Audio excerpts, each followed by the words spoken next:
പാഠം 466 സ്നേഹത്തിന്റെ വഴികൾ.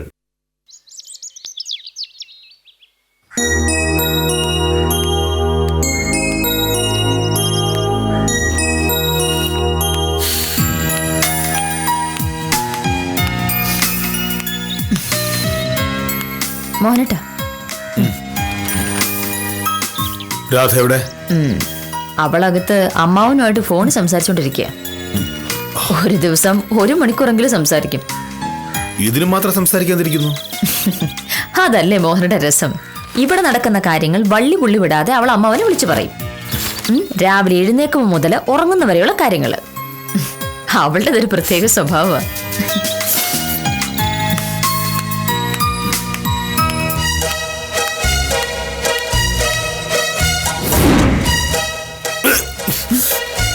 ഇങ്ങനെയാണോ ചായയിൽ മധുരം ഇടുന്നത്? ഇത് മനുഷ്യനെങ്ങനെ കുടിക്കും?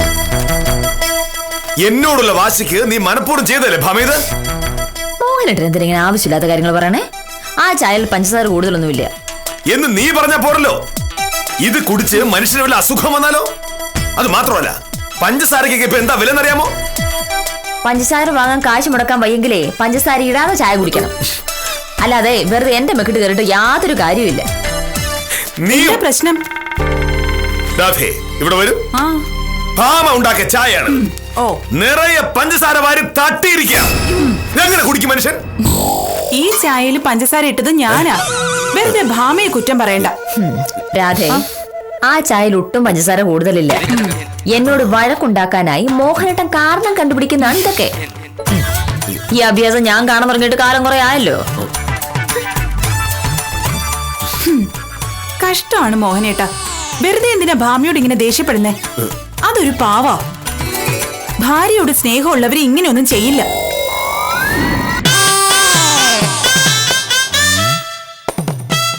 ഈശ്വര, ഞാനും ഭാമയും തമ്മിൽ വഴക്കുണ്ടാക്കുന്നതൊക്കെ അവൾ അമ്മാവനെ വിളിച്ച് പറയൂ.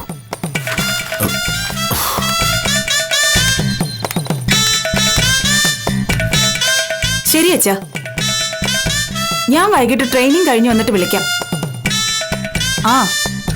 മറ്റന്നാൾ വൈകുന്നേരം ആകുമ്പോഴേക്കും അച്ഛൻ വന്നാൽ നമുക്ക് അപ്പൊ തന്നെ പോവാം. ശരി ശരി.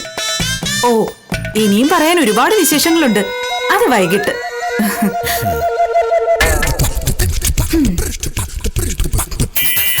എന്താ മോനേട്ടാ? ആരായിരുന്നു ഫോണിൽ? അച്ഛൻ. ഞാൻ ഇവിടുത്തെ വിശേഷങ്ങളൊക്കെ പറയുമായിരുന്നു. അച്ഛന് മോഹനേട്ടന്റെ കാര്യത്തിൽ വലിയ ആകാംക്ഷയാ. മോഹനകൃഷ്ണൻ എങ്ങനെയുണ്ട്, പഴയതുപോലെയാണോ എന്നൊക്കെ ചോദിച്ചു. രാധ എന്ത് പറഞ്ഞു? ഞാനിവിടെ കണ്ടതൊക്കെ പറഞ്ഞു, അത്ര തന്നെ. കണ്ടതൊക്കെ എന്ന് പറഞ്ഞാൽ? കണ്ടതൊക്കെ.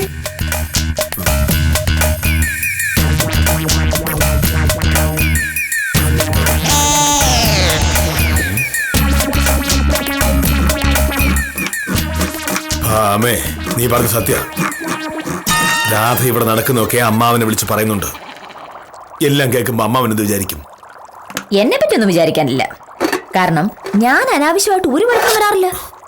നീ എന്നോട് ധിക്കാരം പറയുമ്പോഴാണല്ലോ ഞാൻ അറിയാതെ അങ്ങ് ദേഷ്യപ്പെട്ടു പോകുന്നത്. നീ ഞാൻ പറയുന്നതൊക്കെ അനുസരിച്ചാ പിന്നെ പ്രശ്നം തീർന്നല്ലോ. അയ്യാടാ, അതങ്ങ് പള്ളി പോയി പറഞ്ഞാ മതി.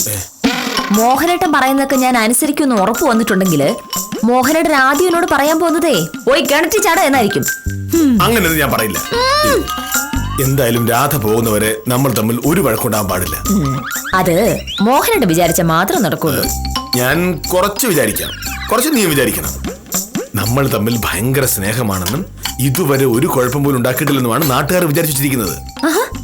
എല്ലാ ദിവസവും വഴക്കുണ്ടാക്കുമെന്ന് കേശവൻ അമ്മാവൻ അറിഞ്ഞാലുള്ള സ്ഥിതി നീ ആലോചിച്ച് നോക്കിയേ. ഒരു കാര്യം ചെയ്യാം, രാധ മറ്റന്നാൾ തിരിച്ചു പോകും. അതുവരെ നമ്മൾ തമ്മിൽ ഒരു പ്രശ്നം ഉണ്ടാവാൻ പാടില്ല. എനിക്കതിലൊരു ഉറപ്പും പറയാൻ പറ്റില്ല. എനിക്കിഷ്ടമില്ലാതെ മോഹനേട്ടൻ ചെയ്തിട്ടുണ്ടെങ്കിൽ ഞാൻ അറിയാതെ വഴക്കുണ്ടാക്കി പോകും.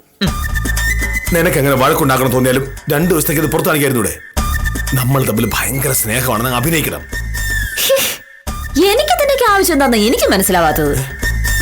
മോഹനേട്ടന്റെ അമ്മാവന്റെ മോൾ മോഹനേട്ടൻ അമ്മാവന്റെ അടുത്ത് എന്തെങ്കിലും പറയുന്നതിൽ എനിക്കെന്താണ്?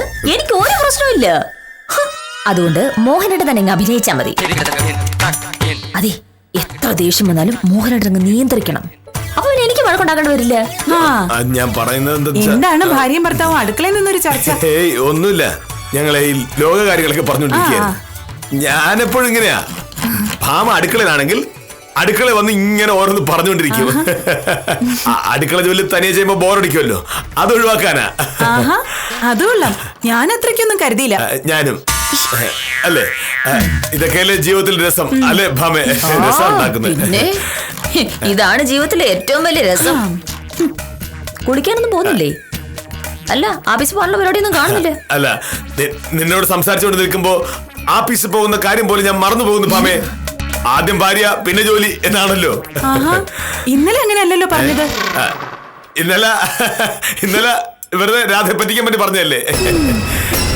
ഞങ്ങളങ്ങനെ എപ്പോഴും ഓരോ തമാശകൾ പറഞ്ഞുകൊണ്ടിരിക്കും. അപ്പോ മോഹനേട്ടൻ ഇവിടെ തമാശയൊക്കെ പറഞ്ഞോണ്ടിരിക്കേ. ഞാൻ പോയി മോഹനേട്ടന്റെ ഷർട്ട് മുണ്ടും അലക്കിയിടത്തെ. ഒരാഴ്ചത്തെ തുണി അലക്കാനുണ്ട്. നീ എന്റെ ഷർട്ട് മുണ്ടും അലക്കാനോ? അയ്യോ, അതൊന്നും വേണ്ട. എന്റെ ഷർട്ട് മുണ്ടും ഞാൻ അലക്കിക്കൊള്ളാം. മോഹനേട്ടനോ? പിന്നെ അല്ലാതെ എന്റെ ഷർട്ട് മുണ്ടും എന്റെ ഭാര്യ കൊണ്ട് അലക്കിക്കുന്നത് എനിക്ക് ഇഷ്ടമല്ല. നീ അത് അലക്കാൻ പറ്റില്ല. അടുക്കളയിൽ എന്തെങ്കിലും ചെയ്യാനുണ്ടെങ്കിൽ അത് ചെയ്തിട്ട് നീ വിശ്രമിക്കൂ. ഒരുപാട് ജോലി ചെയ്താൽ നീ ആകെ ക്ഷീണിക്കും. സൂക്ഷിക്കണേ, ചൂടുള്ളതാണ് അടുക്കളയിൽ.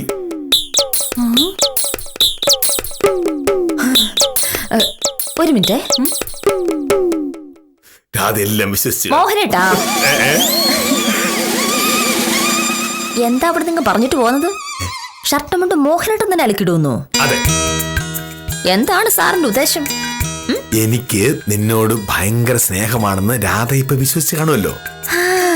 അപ്പൊ ഷർട്ട് മുണ്ട് സ്വയം അലക്കാൻ തീരുമാനിച്ചു. ഇന്ന് ബുധൻ, ഇനി ഈ ആഴ്ച 3 ദിവസം കൂടി ഉള്ളു. ആ 3 ദിവസത്തേക്കുള്ള ഷർട്ടും മുണ്ടും നീ അലക്കി തേച്ച് വെച്ചിട്ടുണ്ട്. രാധ മറ്റന്നാൾ പോകും. അവൾ പോയി കഴിയുമ്പോ നീ തന്നെ അലക്കിയാ മതി. മോഹനകൃഷ്ണന്റെ ബുദ്ധിയെപ്പറ്റി നിനക്കറിയില്ല ഭാമേ. സാറേ, ഉത്തമൻ മാറി നിൽക്കും. എന്റെ പൊന്നേ, സാറ് കാഞ്ഞു വിത്തന്നെ. നമസ്കാരം സാർ. അരവിന്ദന്റെ ജാതി സർട്ടിഫിക്കറ്റിന്റെ കാര്യം ഒന്ന് ഓർമ്മിപ്പിക്കാൻ വേണ്ടി വന്നതാണ്. ജാതി സർട്ടിഫിക്കറ്റ് ഹാജരാക്കിയാലേ അവന് ജോലി കിട്ടൂ. സാറൊന്ന് വിചാരിച്ചത് പെട്ടെന്ന് നടക്കും. അതൊക്കെ ഞാൻ ശരിയാക്കി തരാം. ഇവിടെ ഇപ്പൊ വേറൊരു പ്രശ്നം നടന്നുകൊണ്ടിരിക്കുകയാണ് ഉത്തമ. എന്ത് പ്രശ്നം? അമ്മാവന്റെ മകൾ രാധ ഇവിടെ ഉണ്ടല്ലോ. അവളാണെങ്കിൽ രാവിലെയും വൈകിട്ടും അമ്മാവനെ വിളിച്ച് ഇവിടെ നടക്കുന്ന സകല കാര്യങ്ങൾ പറഞ്ഞുകൊണ്ടിരിക്കുക. ഞാനും ഭാമയും തമ്മിൽ സ്ഥിരമായി വഴക്കുണ്ടാക്കാറുണ്ടെന്ന് വിളിച്ച് പറഞ്ഞാണ്. അമ്മാവന് വഴക്കുണ്ടാക്കാൻ പിന്നെ അത് മതി. രാധ പോകുന്നത് വരെ ഞാനും ഭാമയും തമ്മിൽ ഭയങ്കരമായ സ്നേഹം അഭിനയിച്ചുകൊണ്ടിരിക്കുക. സാറ് വക്കീല് തമ്മില് സ്നേഹം അഭിനയിച്ചുകൊണ്ടിരിക്കുന്നു. അതെ. ഇതിപ്പോ എത്ര സെക്കൻഡ് നേരത്തേക്കാണ് സാറേ? ഏറി വന്ന ഒരു 10 മിനിറ്റത്തേക്ക് നിങ്ങൾക്ക് 2 പേർക്ക് സ്നേഹം അഭിനയിക്കാൻ പറ്റും. അത് കഴിയുമ്പോ സംഭവം നേരെ വഴക്കിലോട്ട് പോകൂലേ? അതിനും വഴിയുണ്ട് ഉത്തമാ. ഇപ്പോ അടുക്കള വെച്ച് ഞാൻ ഭാമയോട് പറഞ്ഞു, എന്റെ ഷർട്ടും മുണ്ടും ഞാൻ തന്നെ അലക്കിക്കൊള്ളാം. രാധ അത് കേട്ടു. പക്ഷെ എന്താ സംഭവം? ഈ ആഴ്ചത്തേക്കുള്ള ഷർട്ടും മുണ്ടും അലക്കി തേച്ച് അലമാരയിൽ വെച്ചിട്ടുണ്ട് ഭാമ. രാധ പോയി കഴിയുമ്പോ ഭാമയെ കൊണ്ട് വീണ്ടും അലക്കിപ്പിക്കുകയും ചെയ്യാം. എങ്ങനെയുണ്ട്? കൊള്ളാം കൊള്ളാം. രാധയുടെ മുമ്പിൽ സാർ സ്നേഹമുള്ള ഭർത്താവുമായി തുണി അലക്കുകയും വേണ്ട. ഐഡിയ ഉണ്ടാക്കാൻ മോഹനേട്ടൻ സാറിന് കളഞ്ഞിട്ടേ ഉള്ളൂ. എന്തിനാ? ഭാമ തന്നതാ. ഇവിടെ മിക്കവാറും മുറ്റം അടിക്കുന്നത് മോഹനേട്ടനാണ്. ഭാമയെ കൊണ്ട് ഇതൊന്നും ചെയ്യിക്കില്ല എന്നാ ഭാമ പറയുന്നത്. അത്ര സ്നേഹമാണല്ലോ ഭാമയോട്. വക്കീല് തിരിച്ച് പണി തന്നു തുടങ്ങി സാറേ. സാറിന് പണിയുമായി. മോഹനേട്ടൻ മുറ്റം അടിക്കുന്നത് ഞാനും കൂടി ഒന്ന് കാണട്ടെ. അതല്ല, മോഹനേട്ടൻ മുറ്റം അടിക്കുമെന്ന് ഭാമ പറഞ്ഞത് എനിക്ക് അത്ര വിശ്വാസമായില്ല. കണ്ടാലല്ലേ വിശ്വസിക്കാൻ പറ്റൂ. അതിപ്പോ രാധ പറഞ്ഞത് ശരിയാണ്. ഇവിടെ ഞങ്ങൾക്ക് എങ്ങനെ ഭാര്യയെന്നോ ഭർത്താവെന്നോ വ്യത്യാസമൊന്നുമില്ല. എല്ലാ ജോലിയും എല്ലാരും ഇവിടെ അങ്ങ് ചെയ്യും. ഈ ഉത്തമനെ രാധയ്ക്ക് അറിയാമോ? ഞങ്ങളോട് ഭയങ്കര സ്നേഹമുള്ള ചെറുപ്പക്കാരനാ. സത്യം പറഞ്ഞ ഈ ഉത്തമനില്ലായിരുന്നെങ്കിൽ ഞങ്ങൾ ഭയങ്കര കഷ്ടപ്പെട്ടു പോയനെ. ഉത്തമൻ ഇടയ്ക്കിടയ്ക്ക് കയറി വരും. എന്നിട്ട് എല്ലാ ജോലികളിലും ഉത്തമനും ഞങ്ങളെ സഹായിക്കും. രാധയ്ക്കറിയാമോ ഉത്തമന് നന്നായി മുറ്റമടിക്കും. കഴിഞ്ഞ ആഴ്ച 2 ദിവസം ഉത്തമനാണ് ഇവിടെ മുറ്റമടിച്ചത്. മനസ്സിലായില്ലേ? പറഞ്ഞ വിശ്വസിക്കില്ല രാധ. ഉത്തമൻ മുറ്റമടിക്കുന്നത് കാണാൻ ഭയങ്കര രസമാണ്. സത്യത്തിൽ ആണുങ്ങൾക്ക് ഇങ്ങനെയൊക്കെ ചെയ്യാൻ അറിയാമോ എന്നാണ് ഭാമ എന്നോട് പലപ്പോഴും ചോദിക്കാറുള്ളത്. അല്ലേ ഉത്തമ? ഉത്തമ ഉത്തമ അത്യാവശ്യത്തിന് അണ്ടാവില് കൈയിട്ടാലും കൊള്ളൂലെന്ന് പറയുന്നു. ഇതെന്തോ എനിക്ക് അത്യാവശ്യം കുറച്ച് കാര്യം സംസാരിക്കണം. അല്ല, എനിക്ക് വേറെ ഒന്നും സംസാരിക്കാൻ ഇല്ലെങ്കിലോ എന്നെ കൊണ്ട് മുറ്റം അടുപ്പിക്കാനുള്ള പരിപാടിയാണ് സാർ നോക്കുന്നത്. എനിക്ക് നന്നായിട്ട് അറിയാം. പക്ഷേ ഇന്ന് എനിക്ക് തീരെ സമയമില്ല. അരവിന്ദന് ജാതി സർട്ടിഫിക്കറ്റ് ജാതി ചോദിക്കരുത്, ചിന്തിക്കരുത്, പറയരുത് എന്നാണല്ലോ പ്രമാണം. അരവിന്ദന് ജാതി ഇല്ല. തീർന്നല്ല പ്രശ്നം. ഇനി എന്തെങ്കിലും ആവശ്യം വിദ്യാഭ്യാസത്തിലേക്ക് വരും. സാറേ, മുറ്റം അടിക്കുന്നതോടുകൂടി ഈ പ്രശ്നം തീരുമെന്നുണ്ടെങ്കിൽ ഞാനിത് ചെയ്തേനെ. പക്ഷെ സാറേ, വക്കീൽ അവസരം ചൂഷണം ചെയ്യാണ്. മുറ്റം അടിച്ച് കഴിയുമ്പോ വെള്ളം കോരാൻ പറയും. അത് കഴിയുമ്പോ തുണി അലക്കാനും പറയും. അതും കഴിയുമ്പോ അടുക്കളപ്പണി സകലത് ചെയ്യേണ്ടി വരും. പിന്നെ ഇത് സാർ ഇപ്പൊ ചോദിച്ച് വാങ്ങിയ പണിയാ. അത് സാർ തന്നെ ചെയ്യുന്നതാണ് അതിന്റെ ഒരു രീതി. ഞാനെല്ലാം ഒന്ന് മാറുന്ന സാറേ. അപ്പൊ ബെസ്റ്റ് ഓഫ് ലക്ക്. ഓക്കേ, കാണാം നാളെ. വെച്ചിട്ടുണ്ട്, ഉത്തമൻ വെച്ചിട്ടുണ്ട്.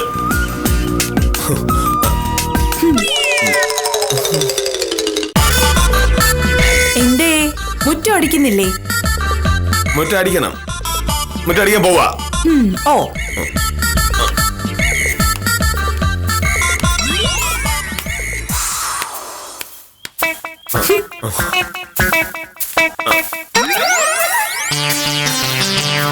ഇങ്ങനെയാണോ മുറ്റം അടിക്കുന്നത്?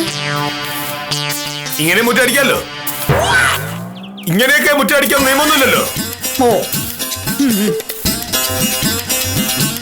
ആരെങ്കിലും കാണുമെന്തോ. അയ്യേ, ഇങ്ങനെ മുറ്റമടിച്ച മോഹനേട്ടന്റെ ആരോഗ്യം പോവും, ചൂലിന്റെ ഇടപാടും തീരും. ഇങ്ങത്താ, ഞാൻ അടിച്ചോളാം. അതിന്റെ ആവശ്യമൊന്നുമില്ല. എനിക്കറിയാം നന്നായിട്ട് മുറ്റടിക്കാനൊക്കെ. ആയിക്കോട്ടെ, ഇപ്പൊ ഞാൻ അടിക്കാന്നേ പറഞ്ഞോളൂ. ഇങ്ങത്താ താ.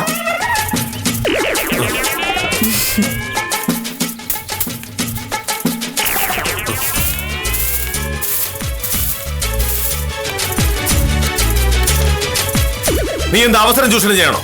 എന്താ? നീ എന്തിനാ ചൂലും കൊടുത്ത് അവളെ പറഞ്ഞു വിട്ടത്? മോഹനേട്ടൻ ഇവിടുത്തെ എല്ലാ ജോലിയും ചെയ്യുന്നു മോഹനേട്ടൻ തന്നെയല്ലേ പറഞ്ഞത്. അത് രാധയ്ക്ക് ശരിക്കും അങ്ങ് മനസ്സിലാവട്ടെ എന്ന് കരുതി. മോഹനേട്ടൻ മുറ്റം ഓടിക്കുന്നത് കാണുമ്പോ അവക്കത് ശരിക്കും മനസ്സിലാവൂല്ലോ. അച്ഛൻ മരിച്ചു പോയില്ലോ മോഹനേട്ടാ. ഭാമേ, എനിക്കൊരു പ്രശ്നം ഉണ്ടായപ്പോ അതിൽ നിന്ന് രക്ഷപ്പെടാൻ ഞാനൊരു വഴി കണ്ടുപിടിച്ചു.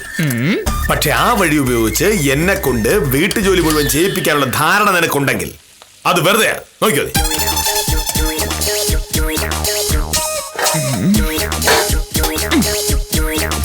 മോഹനേട്ടാ, എനിക്കൊരു കാര്യം പറയാം. അയ്യോ, രാധ കേക്കും. എനിക്ക് നീ പറയുന്നൊന്നും കേൾക്കണ്ട. പക്ഷെ ഇത് കേട്ടേ പറ്റൂ. കഴിഞ്ഞ ആഴ്ച ഞാൻ മോഹനോടോട് പറഞ്ഞില്ലേ വിദ്യലക്ഷ്മി വാങ്ങിയൊരു ചുരിദാറിന്റെ കാര്യം. എന്തൊരു ഭംഗിയെന്നറിയോ മോഹനേട്ടാ. ഞാനത് കണ്ട് അന്തം വിട്ട് നിൽക്കുന്ന കണ്ടപ്പോ ഓമനക്കുട്ടി മേഡം ചോദിക്കുക, എന്താ സത്യഭാമ ഇങ്ങനെ നോക്കുന്നത്? അതുപോലത്തെ ഒരു 10 ചുരിദാർ വാങ്ങാൻ സത്യഭാമയ്ക്ക് ബുദ്ധിമുട്ടില്ലല്ലോ എന്ന്. എനിക്ക് പറയാൻ പറ്റുമോ അങ്ങനെ ചുരിദാർ വാങ്ങാൻ മോഹനോട് സമ്മതിക്കില്ലെന്ന്? നീ പറഞ്ഞാൽ എനിക്കൊരു കുഴപ്പമില്ല. ഇനി എനിക്ക് അങ്ങനെ പറയേണ്ടി വരില്ലല്ലോ. 2 ചുരിദാർ വാങ്ങാനുള്ള കാശ് മോഹനേട്ടൻ തരുമല്ലോ. ഞാനോ? ചുരിദാർ വാങ്ങാനുള്ള പൈസ തന്നാണെങ്കിൽ തന്നെ. നിനക്ക് ആവശ്യം പോലെ ചുരിദാർ ഇപ്പൊ തന്നെ ഉണ്ടല്ലോ. നല്ല രസമുള്ള ചുരിദാർ മോഹനേട്ടാ. 2 വാങ്ങിയ ഇനി ഈ വർഷം ചുരിദാർ വാങ്ങുന്ന കാര്യം ഞാൻ പറയില്ല. ഒരു ചുരിദാറിന് 1000 രൂപയുള്ളൂ. 2 ചുരിദാർ ആവുമ്പോ 2000 രൂപ. അത് മോഹനേട്ടൻ തരണം. 2000 രൂപ പോയിട്ട് 2 രൂപ പോലും ഞാൻ നിനക്ക് 2000 തരാൻ പറ്റില്ല, പറയാൻ പറ്റില്ലല്ലോ. നിനക്ക് ചുരിദാർ വേണമെങ്കിൽ എന്നോടല്ലാതെ വേറെ ആരോട് പറയാൻ പറ്റും? നീ ചുരിദാർ വേണമെന്ന് പറയുമ്പോ ഞാൻ പൈസ തരായിരിക്കോ? പേടിക്കണ്ട, 2 ദിവസം കഴിയട്ടെ, നിനക്ക് 2000 രൂപ തരും. 2 ദിവസം കഴിഞ്ഞ് കിട്ടിയിട്ട് കാര്യമില്ല മോഹനേട്ടാ. സ്റ്റോക്ക് തീർന്നിട്ട് പിന്നെ ചെന്നിട്ട് എന്താ കാര്യം? വാങ്ങുകയാണെങ്കിൽ ഇന്ന് തന്നെ വാങ്ങണം. ഇന്ന് പക്ഷെ എന്റെ പൈസ ഇല്ല. അയ്യോ കഷ്ടമായി പോയി. നീ ഇന്നലെ പറഞ്ഞ് ഞാൻ ബാങ്കിൽ നിന്ന് മൊത്തം കിടന്നു വരില്ലായിരുന്നോ? ഇതാ രാധ ഇവളുടെ കുഴപ്പം. ഇവള് എത്ര പൈസ വെച്ചാലും ഞാൻ കൊടുക്കുമെന്ന് നമുക്ക് അറിയാലോ. കാരണം എനിക്ക് ഇവിടെ ഭയങ്കര സ്നേഹമാണല്ലോ. പക്ഷെ പൈസ ഇല്ലാത്തവരത്തായിരിക്കും ചോദിക്കുന്നത്. അതാ ഇവളുടെ കുഴപ്പം. രാധേ, അതിപ്പോ എന്റെ കുറ്റമാണെന്ന് പറയാൻ പറ്റുമോ? ഇല്ല. ആ, നിനക്ക് വിവരമുണ്ട്. എന്തായാലും ഭാമിക്ക് 5 രൂപ വാങ്ങി കൊടുക്കും. അവളുടെ ആഗ്രഹമല്ലേ. മോഹനേട്ടാ 2 ദിവസം കഴിഞ്ഞിട്ട് 2000 രൂപ കിട്ടി. ഈ ബാഗിൽ നിന്ന് എടുത്തായോ? ഇതിലുണ്ടായിരുന്നു. ഇത് വാടക പൈസ, ഇതെടുക്കാൻ പറ്റില്ല. വാടക 2 ദിവസം കഴിഞ്ഞിട്ടാണെങ്കിലും കൊടുത്തൂടെ? ചുരിദാർ ഒന്നും കൂടി അല്ലേ കിട്ടൂ? അതല്ല, പുലിപ്രാവശ്യയുടെ വാടക അത്യാവശ്യമാണെന്ന് പറഞ്ഞിട്ടുണ്ടെങ്കിൽ ഞാൻ പറഞ്ഞോളാം. നീ ഇതൊരു സാധനം. കണ്ടില്ലേ, വാടക എടുക്കാനുള്ള പൈസയാ. പക്ഷെ ഒരു ആവശ്യം വന്നപ്പോ ഞാനതെടുത്ത് കൊടുത്തു. ഇങ്ങനെയാ ഞാൻ. അവളോട് ഭയങ്കര സ്നേഹമാണ്. അതെനിക്ക് മനസ്സിലായി കഴിഞ്ഞു. നീ മുറ്റടിച്ചിരുന്നോ? കഴിഞ്ഞു. മുറ്റം മാത്രം അടിച്ച പോരാ, ആ നടക്കല് മുഴുവൻ ചവറ് കിടക്ക. ഗേറ്റ് മുതൽ താഴെ വരെ അടിച്ചു വൃത്തിയാക്കണം. ആളുകൾ കണ്ടാ എന്ത് വിചാരിക്കും? താഴെ വരെയോ? അതെ, ചെല്ലു. അതുവഴി വേണ്ട, ഇതുവഴി. ഈശ്വര, എന്റെ 2000 രൂപ. 2000 രൂപ എടുക്കുക. ഒച്ച കുറച്ച് രാധ കേൾക്കും. അവളെ ഞാൻ ഗേറ്റിന്റെ താഴെ പറഞ്ഞിട്ടുണ്ട്. അവള് തിരിച്ചു വരുന്ന മുമ്പ് എന്നെ 2000 രൂപ എടുക്കുക. ഇതെന്ത് വർത്താനം മോഹനേട്ടാ? ഇനി ഞാൻ ചുരിദാർ വാങ്ങാതിരുന്ന വൈകിട്ട് വരുമ്പോ രാധ ചോദിക്കില്ലേ ചുരിദാർ ഇവിടെന്ന്? അപ്പൊ ഞാൻ എന്ത് മറുപടി പറയും? ചുരിദാർ തീർന്നു പോയി പറയണം. അങ്ങനൊന്നും പറയാൻ പറ്റില്ല. അവള് ചുരിദാറുണ്ടെന്ന് ഞാൻ രാധയോട് പറഞ്ഞില്ലേ? അതുകൊണ്ട് നീ പറയുന്ന ഈ രാധ നിന്റെ അച്ഛനാണെന്ന് തോന്നുമല്ലോ. ചേ, രാധ ഒരു പെണ്ണല്ലേ. എന്തൊക്കെ പറഞ്ഞാലും ഈ പൈസ കൊണ്ട് ചുരിദാർ വാങ്ങാൻ പറ്റില്ല. ഞാൻ രാധയെ പറ്റിക്കാനായിട്ട് ഓരോന്ന് പറയുമ്പോ നീ ഇതങ്ങ് ദുരുപയോഗപ്പെടുത്തുന്നു. എങ്ങനെ പൈസ? ഇനിയിപ്പോ ആകാശം ഇടിഞ്ഞ് വീണിട്ടുണ്ടെങ്കിലും ഈ പൈസ ഞാൻ തിരിച്ചു തരില്ല. തുണി അലക്കുന്ന കാര്യം പറഞ്ഞപ്പോ മോഹനേട്ടൻ എന്താ പറഞ്ഞത്? മോഹനകൃഷ്ണന്റെ ബുദ്ധി ഭയങ്കരമാണെന്ന്. ബുദ്ധിയിൽ സത്യഭാമയെ ഒട്ടും മോശമല്ലെന്ന് ഇപ്പൊ മനസ്സിലായല്ലോ. അങ്ങനെയാണെങ്കിൽ അങ്ങനെ. ഞാൻ ഇന്ന് ചുരിദാർ വാങ്ങുന്നു പറഞ്ഞിട്ടുണ്ടെങ്കിൽ അത് വാങ്ങിയിരിക്കും. നീ വാങ്ങില്ല. എന്റെ പൈസ നീ ചുരിദാർ വാങ്ങി നിന്നെ ഞാൻ തട്ടും. ഇങ്ങനെ നടക്കട്ടെ. മര്യാദക്ക് എന്നെ 2000 രൂപ വേണ്ട. മോഹനകൃഷ്ണൻ കളിക്കണ്ട. കാശ് കൊണ്ടുള്ള കളി വേണ്ട. കളി തുടങ്ങിയത് മോഹനേട്ടനാണ്. എന്താ? ഹലോ,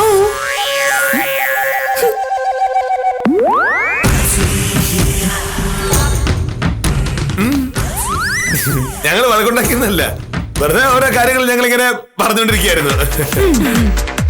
ഞങ്ങൾ എപ്പോഴും എങ്ങനെയാ ഭയങ്കര ഒച്ചത്തിൽ സംസാരിക്കും. ഇത് വഴക്കാണെന്ന് മറ്റുള്ളവർക്ക് തോന്നും. പക്ഷെ അതൊക്കെയല്ലേ. എന്റെ മോഹനേട്ടാ, ഇത്രയും ദിവസം കൊണ്ട് നിങ്ങളുടെ സ്വഭാവം എനിക്ക് ശരിക്കും മനസ്സിലായി. ഇപ്പോഴുണ്ടായത് വഴക്ക് തന്നെയാ. പക്ഷേ 5 മിനിറ്റിൽ ഈ വഴക്ക് തീരും. അതാ നിങ്ങളുടെ സ്ഥിരം പരിപാടി. അച്ഛൻ വിളിച്ചപ്പോ ഇവിടെ കണ്ടതൊക്കെ ഞാൻ പറഞ്ഞെന്ന് പറഞ്ഞില്ലേ? ഞാൻ പറഞ്ഞത് എന്താണെന്നറിയാമോ? ഈ ഭൂമിയിൽ ഇത്രയും സ്നേഹമുള്ള ഭാര്യയും ഭർത്താവും വേറെ കാണില്ല എന്ന്. മോഹനേട്ടനെ കിട്ടിയത് ഭാമയുടെ ഭാഗ്യവും ഭാമയെ കിട്ടിയത് മോഹനേട്ടന്റെ ഭാഗ്യവുമാണെന്ന്.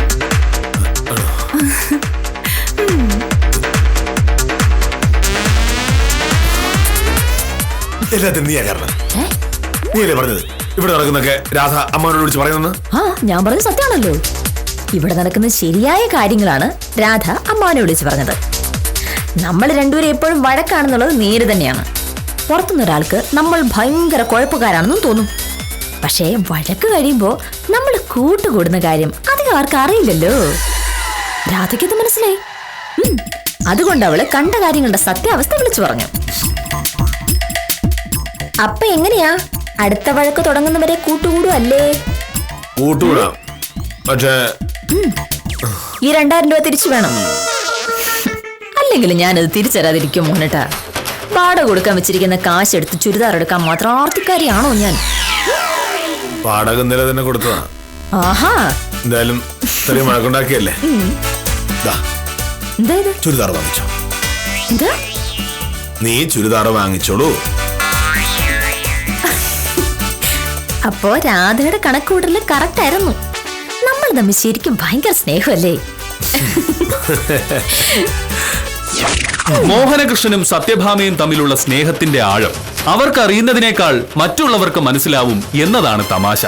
മനസ്സ് നിറയെ സ്നേഹവുമായി വഴക്കുണ്ടാക്കി നടക്കുന്ന ഈ വിചിത്ര ജീവികൾക്ക് അഭിവാദ്യമർപ്പിച്ച് ഇന്നത്തേക്ക് വിടാം. വില്ലേജ് ഓഫീസറുടെയും വക്കീലിന്റെയും ജീവിതത്തിലെ കുറെ കൂടി നിസ്സാരമായ പുതിയ കഥകളുമായി കാര്യം നിസ്സാരം തുടരുന്നു.